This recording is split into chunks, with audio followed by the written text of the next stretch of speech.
ET2 बहुत important है क्योंकि इसमें हम फ्री इलेक्ट्रॉन मॉडल को लेके आ रहे हैं। यहाँ पे रिलैक्सेशन टाइम आएगा, ड्रिफ्ट वेलोसिटी आएगी, मोबिलिटी, इलेक्ट्रिक करंट का ड्रिफ्ट वेलोसिटी से रिलेशन, ओम्स लॉ का वेरिफिकेशन, टेम्परेचर का डिपेंडेंस कंडक्टर के लिए, सेमीकंडक्टर के लिए, एलॉय के लिए। तो टॉपिक इंपॉर्टेंट है, गौर कीजिएगा ध्यान से।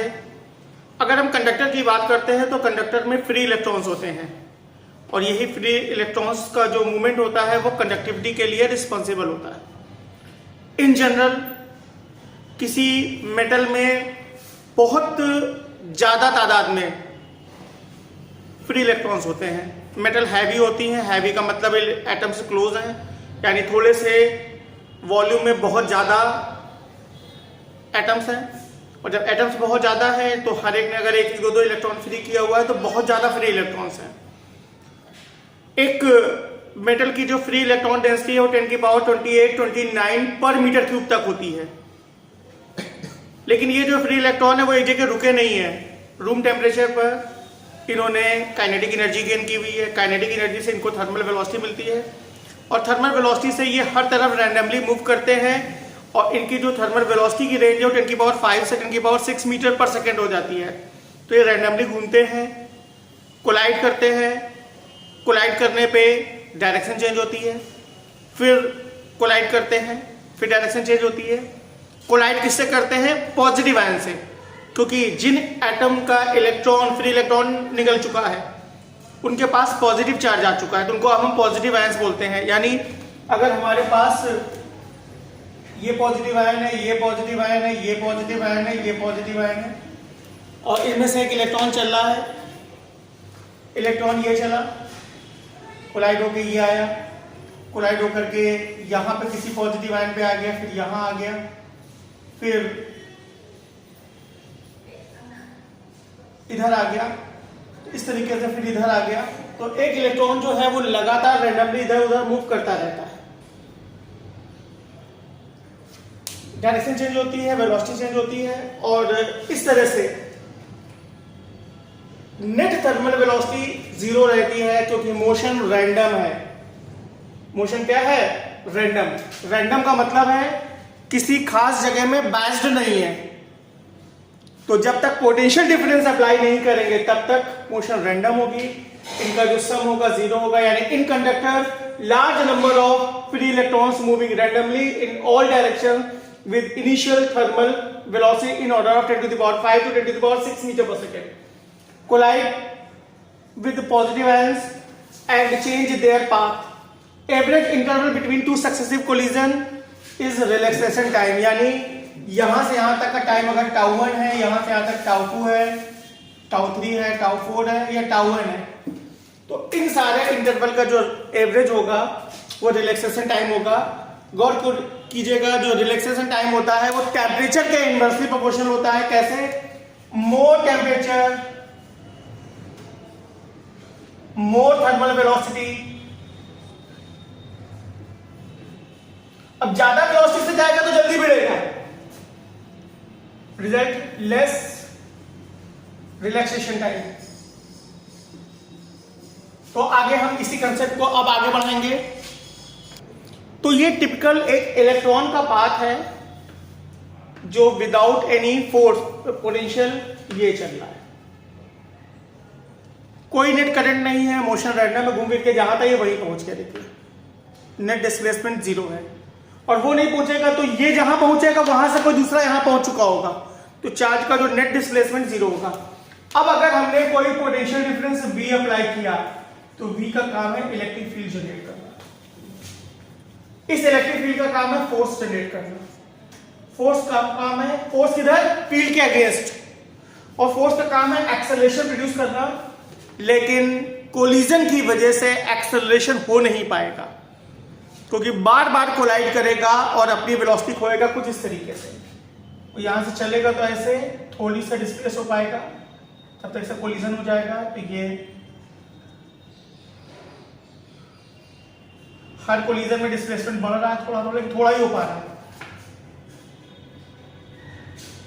तो जो यहां के बदले वो इतना डिस्प्लेस हुआ और वो अकेला नहीं हुआ है, जितने भी फ्री इलेक्ट्रॉन्स थे सारे इतने डिस्प्लेस हो चुके हैं कंडक्टर में, यानी सारे इलेक्ट्रॉन्स के डिस्प्लेसमेंट होने से जो नेट चार्ज का डिस्प्लेसमेंट हुआ है वो अपॉन टाइम अगर करेंगे तो करंट की वैल्यू आएगी या वो करंट के लिए रिस्पॉन्सिबल होगी। तो अगर यहां पर सिद्ध स्टेटमेंट में बोल रहा हूं फार्मूले के साथ साथ नोट कर लीजिएगा बाद में। If we apply a potential difference it produces an electric field, यानी एक कंडक्टर इसकी लेंथ L है और इसमें हमने पोटेंशियल डिफरेंस V अप्लाई कर दिया गया है, तो यहां पर एक इलेक्ट्रिक फील्ड प्रोड्यूस होगी और E इक्वल टू V/L, ये इलेक्ट्रिक फील्ड प्रोड्यूस होगी। अब इलेक्ट्रिक फील्ड में चार्ज जो है वो फील्ड के अगेंस्ट ड्रिफ्ट होता है, फोर्स लगता है, तो F की वैल्यू हो जाएगी minus small E into capital E, ये फोर्स लगेगा। फोर्स एक्सेलरेशन प्रोड्यूस करेगा तो ma equal to minus small E into capital E, और एक्सेलरेशन इक्वल टू हो जाएगी minus small E capital E upon M. ये तगड़ा एक्सेलरेशन है क्योंकि E की वैल्यू -19 पावर में है, मास से 10 की पावर -31 में है, तो ऊपर बहुत हैवी पावर मिलेगी, यानी एक्सेलरेशन बहुत तगड़ा है, लेकिन हो नहीं पाएगा। क्यों? क्योंकि because of collision with positive ions, इसको नोट कर लीजिएगा, because of collision with positive ions electrons lose their velocity against field regularly, यानी जो इन्होंने वेलोसिटी गेन की फील्ड के अगेंस्ट इसको रेगुलरली लूज करेंगे and finally gain very small average velocity against field and which is called drift velocity, यानी यहां पर जो drift velocity होगी वो small average velocity up to Vn upon n, यानी यहां पर V1 मिली, यहां पर V2 मिली, यहां पे V3 मिली, यहां पे Vn मिली।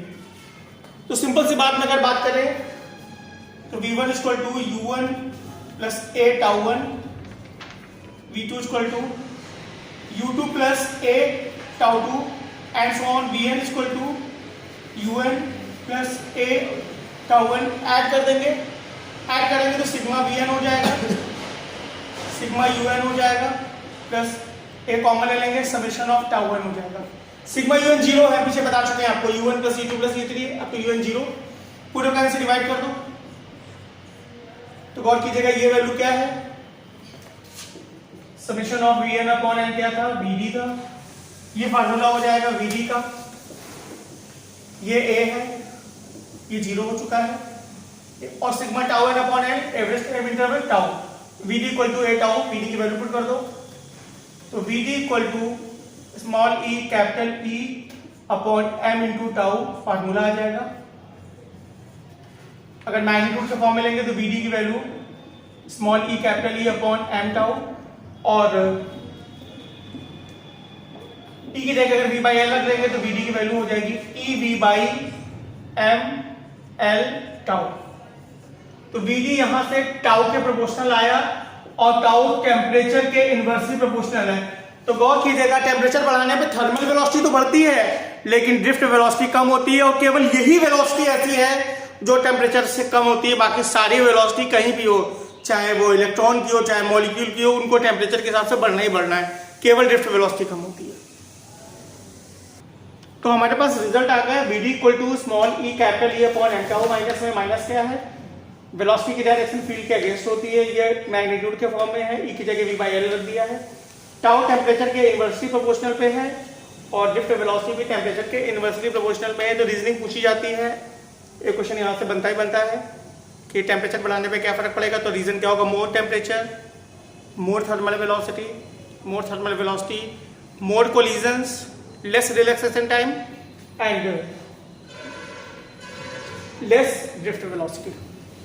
अब यहाँ पे टॉपिक आता है मोबिलिटी। मोबिलिटी होता है ड्रिफ्ट वेलोसिटी पर electric field Vd upon E। क्या से Vd अपॉन E की वैल्यू क्या हो जाएगी, E को नीचे लेंगे E/m τ, यानी मोबिलिटी भी E/m तो कांस्टेंट हो गया, मोबिलिटी भी τ के प्रोपोर्शनल है, τ टेम्परेचर के इनवर्सली प्रोपोर्शनल है।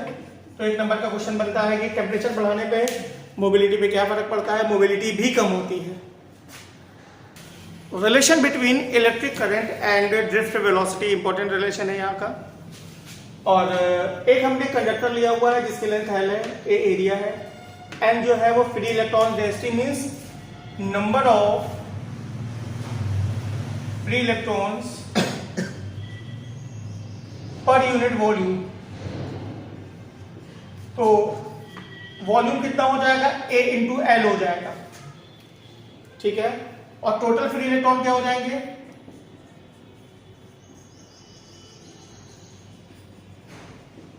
ए एन इंटू एन, क्योंकि number of free electron density में अगर वॉल्यूम से मल्टीप्लाई करेंगे तो टोटल फ्री इलेक्ट्रॉन हो जाएंगे। आई इक्वल टू क्या होता है, क्यू बाई टू, क्यू यानी total electron into E upon T, L upon T V D हो जाएगा। तो A N N E A V D, L upon T की जगह वी डी कर दिया since L upon T equal to different velocity.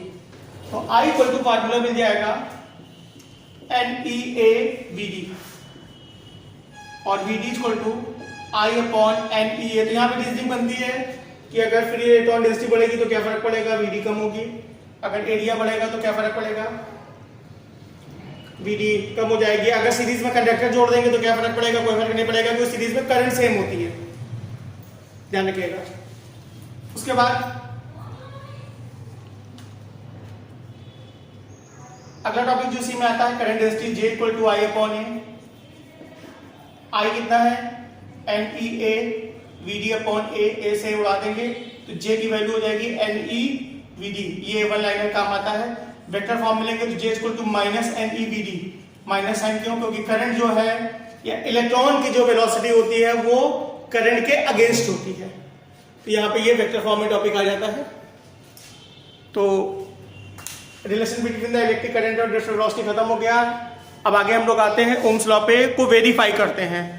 तो Ohm's law में verify board में आता है, तो इसको तो वेरिफिकेशन ऑफ ओम्स लॉ में हम लोग V और I के रेशियो को जो R होता है कांस्टेंट प्रूफ करेंगे।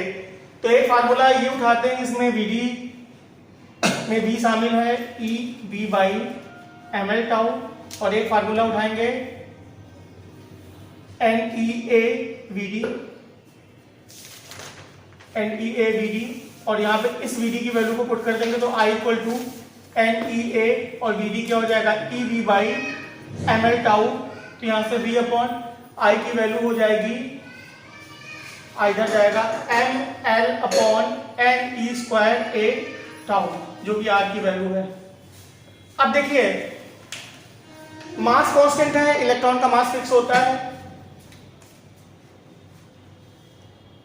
एक इलेक्ट्रॉन का चार्ज E कांस्टेंट है, सेम मटेरियल के लिए इलेक्ट्रॉन डेंसिटी कांस्टेंट है, सेम टेम्परेचर के लिए टाउ कांस्टेंट है, सेम शेप और साइज के लिए एल और ए कांस्टेंट है। इसका मतलब सारे जब कांस्टेंट हो गए तो इनका जो रिजल्ट आएगा वो भी कांस्टेंट आएगा, आर कांस्टेंट आएगा, यानी ओम्स लॉ वेरीफाइड। और यहां से आर का फार्मूला मिल जाएगा ml upon NE square A tau. R की जगह अगर रो एल अपॉन ए ले लेंगे, ml upon NE E square A tau, L upon A से एल अपॉन ए कैंसिल हो जाएगा तो रो का फार्मूला मिल जाएगा m upon NE square tau. तो देखिए रो के फार्मूले में लेंथ और एरिया है ही नहीं, इसीलिए मटेरियल और प्रॉपर्टी पर के केवल n है, m और e तो परमानेंट कांस्टेंट है, n फ्री इलेक्ट्रॉन डेंसिटी है, डिफरेंट मटेरियल में डिफरेंट होगी, और टाउ टेम्परेचर है। इसीलिए मैंने आपको पीछे बताया था कि जो स्पेसिफिक रेजिस्टेंस है वो n पे और टाउ पे डिपेंड करता है, यानी number of electrons per unit volume पे, डेंसिटी पे और टेम्परेचर पे। डिफरेंट मटेरियल के लिए डिफरेंट होगा, डिफरेंट टेम्परेचर पे डिफरेंट होगा। Vector form of Ohm's law में हम करंट की जगह करंट डेंसिटी यूज करेंगे, क्योंकि करंट डेंसिटी वेक्टर है, करंट स्केलर है, और पोटेंशियल की जगह फील्ड यूज करेंगे क्योंकि फील्ड वेक्टर है। तो यहाँ पर जो V equal to E into D formula है उसका यूज करेंगे, और J equal to I upon A formula है इसका यूज करेंगे। किसमें V equal to I R होता है, आई आर क्या होगा, rho L upon A B, D की जगह लेंथ ले रहे हैं तो V by L I by A into rho, V upon L electric field हो जाएगा, आई अपॉन ए जे हो जाएगा, equal to J rho, important बहुत है ये। वेक्टर फॉर्म में क्या हो जाएगा, E vector equal to J vector into rho, और rho equal to E vector upon J vector. यही vector form of Ohm's law है। अब एक चीज और गौर कीजिएगा, resistance 1 resistance equal to conductance.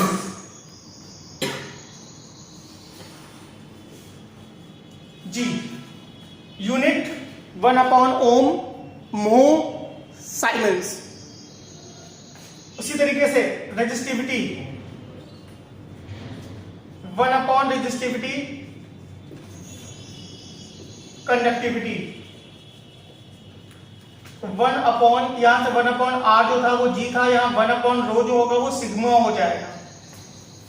तो ये फार्मूला सिग्मा के फॉर्म में भी आता है, तो सिग्मा क्या हो जाएगा 1/रो हो जाएगा, तो J/E हो जाएगा और J equal to sigma E. ये प्रूफ करने को आ जाता है रिलेशन, बहुत बार बोर्ड में आया हुआ है, इस बार आने की चांसेस है।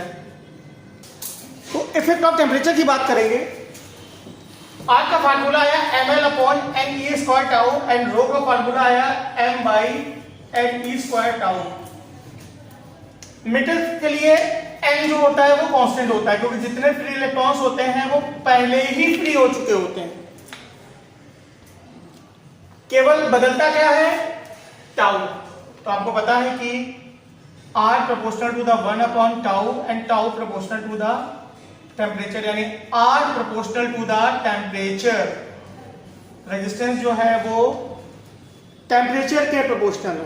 रेजिस्टेंस क्या है टेम्परेचर के प्रोपोर्शनल। जितना ज्यादा टेम्परेचर उतना ज्यादा रेजिस्टेंस। क्लियर है। ग्राफ इसका ये आता है, टेम्परेचर वर्सेस R का ग्राफ ये आता है।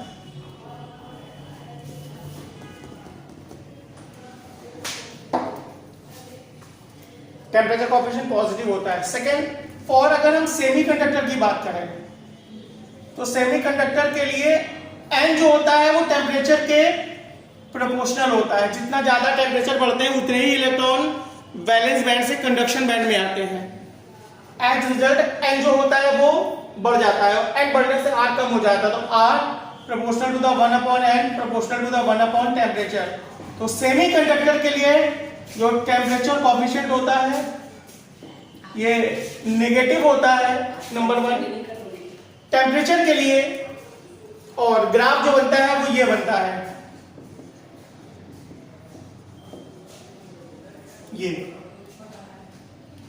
ये कंडक्टर के लिए था, सेमीकंडक्टर के लिए, तो दोनों इंपॉर्टेंट है, बहुत बार बोर्ड में पूछा गया है क्वेश्चन। तीसरा होता है एलॉय। एलॉय के लिए टेम्परेचर कोएफिशिएंट कम होता है और जो ग्राफ बनेगा वो ग्राफ बिल्कुल कम स्लोप लेके बनता है, यानी इनका टेम्परेचर कोएफिशिएंट रो होता है। इसीलिए स्टैंडर्ड रेजिस्टेंस जो हम लोग बनाते हैं वो मैग्नीट के या एलॉय के बनाते हैं। इसी वजह से मीटर बेस पोटेंशियोमीटर वायर में भी यही वायर यूज करते हैं। क्यों? क्योंकि इनका टेम्परेचर कोएफिशिएंट कम होता है, टेम्परेचर के साथ ये चेंज नहीं होते हैं। तो ये वीडियो मैं यहाँ पे खत्म कर रहा हूँ। अगले वीडियो में मैं सेल लेके आता हूँ, electric cell and combination of cell.